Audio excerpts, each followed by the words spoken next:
ओम शांति भाग्य विधाता भाग 2। इस पुस्तक में आज हम पढ़ेंगे मन को हर्षाने वाली यादें। इस विषय पर ब्रह्मा कुमारी चंद्रा बहन जी अपने अनुभव सुनाती हैं। चलिए आज हम इसे पढ़ते हैं। चंद्रा बहन प्रजापिता ब्रह्मा कुमारी ईश्वरीय विश्वविद्यालय की पूर्व संयुक्त मुख्य प्रशासिका दादी प्रकाशमणि जी की बहन की सुपुत्री है। सन 1936-37 में जब ओम मंडली की शुरुआत हुई तो आप मात्र 8 वर्ष की थी। इतनी छोटी आयु में भगवान का बनने की अटूट लगन लग गई, परंतु पारिवारिक बंधन इस लगन के आगे बाधक बने, जिस कारण लौकिक दुनिया में जाना पड़ा। पर बाबा के प्रति स्नेह की डोरी सदा मजबूत रही।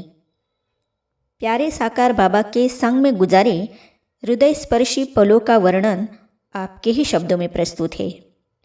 जब सिंध हैदराबाद में ओम मंडली की शुरुआत हुई तो दादी चंद्रमणि जी का सारा परिवार ईश्वरीय ज्ञान में चल पड़ा। उनके पिता रत्नचंद जी तथा माता सीता रिश्ते में मेरे नाना नानी थे।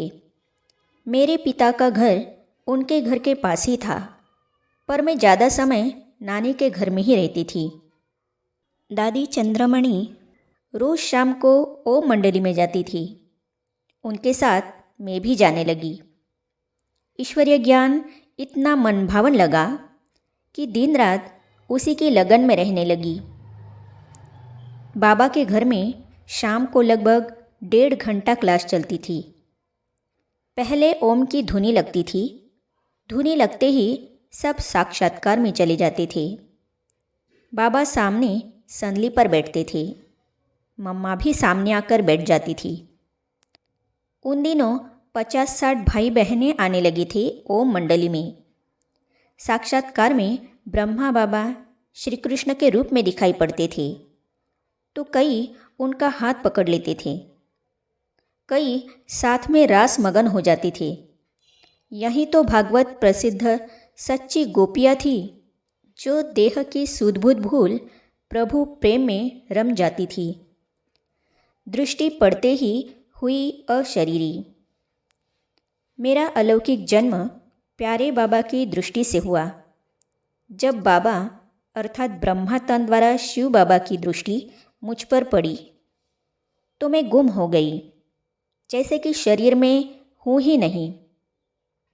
घर में दादाजी तथा पिताजी का विरोध होने के कारण मैं इंतज़ार करती थी कि कब पिताजी क्लब में जाए और मैं ओम मंडली में जाकर प्रभु मिलन का रसपान करूं। प्रभु की उस अलौकिक मस्ती में कई बार तो चप्पलों और फ्रॉक की भी सूध नहीं रहती थी, और उल्टी फ्रॉक उल्टी चप्पलें पहनकर भी दौड़ जाते थे। एक दिन पिताजी क्लब से जल्दी आ गए। मेरे छिपकर जाने के बारे में उन्हें पता चल गया। घर आई तो बहुत मार पड़ी, पर प्रभु प्रेम में मीरा ने तो जहर का प्याला भी पी लिया था। मुझे भी मार की कोई परवाह नहीं थी। मुझे तो बस ईश्वरीय प्रेम की ही खींच थी। बाबा जब कराची चले गए तो हम नाबालिग ईश्वरीय ज्ञानबीन बिना पानी की मछली की तरह तड़पने लगे। एक दिन मैंने हिम्मत की। सुबह 6 बजे तांगे में बैठ रेलवे स्टेशन पर पहुंच गई। प्रतिदिन मिलने वाली खर्ची को जोड़कर मैंने जो पैसे इकट्ठे किए थे उनसे टिकट खरीदी। ट्रेन आने में केवल आधा घंटा शेष था। मैं वेटिंग रूम में बैठ गई, पर ड्रामा ने ऐसा मोड़ खाया कि लौकिक पिताजी सामने आ खड़े हुए। पूछा, कहाँ जा रही हो? मैं चुप रही। फिर तो मुझे घर खींच ले गए। बहुत मार भी पड़ी। फिर मुझ पर शादी करने के लिए दबाव पड़ने लगा। मैंने साफ इनकार कर दिया। उन्होंने मुझे बिना बताए बिना दिखाए मेरी मंगनी कर दी। पता चला तो मैं आंसू बहाती रही, कर कुछ नहीं सकी। 1 मास के अंदर ही मैं विलायत चली गई। आबू जाने की छुट्टी मिली। युगल सांसारिक बातों का बहुत शौकीन था, पर मेरा जीवन वैरागी ही रहा। मैं न बाबा को भूली न बाबा के प्यार को। मैंने अपना कनेक्शन बाबा से जोड़े रखा। पोस्ट से मेरे पास विलायत में भी मुरली, याद प्यार की टेप और टोली का छोटा टुकड़ा पहुंचता रहा। 5 साल बाद विलायत से भारत में कोलकाता आए। ससुराल का परिवार वहाँ था। मेरी नानी सीता माता तथा हृदय पुष्पा दादी अर्थात मौसी ने मेरे युगल से कहा, हमें आबू में लेकर चलो। मेरे ससुर से जब युगल ने जाने की इजाज़त मांगी तो उन्होंने कहा, भले जाओ पर चंद्रा को मत ले जाना। युगल ने कहा, मैं अपनी मौसी सास और नानी सास से खुलकर कैसे बातचीत करूँगा। यह बीच में रहेगी तो अच्छा रहेगा। एक दिन जाएंगी, दूसरे दिन लौट आएंगे। फिर तो हमको छुट्टी मिल गई। नानी के आगे भी उन्होंने यही शर्त रखी कि मैं 1 दिन से ज़्यादा नहीं रुकूंगा। नानी ने कहा, ठीक है। आगे हम पढ़ेंगे।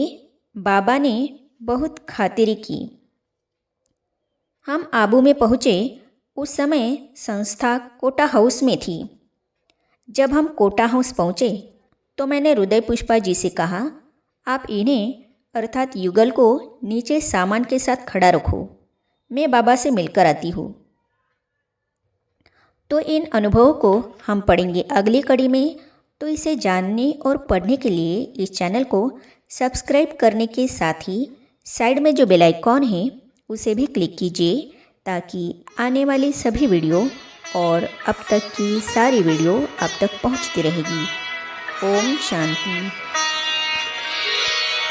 तेरी याद का अमृत पीते हैं, तेरी याद का अमृत पीते हैं, तेरी याद में जीते हैं बाबा, तेरी याद में जीते हैं बाबा, तेरी याद का अमृत पीते हैं, तेरी याद का अमृत पीते हैं, रहे याद सदा ही साथ तेरी, रहे याद सदा ही साथ तेरी, बस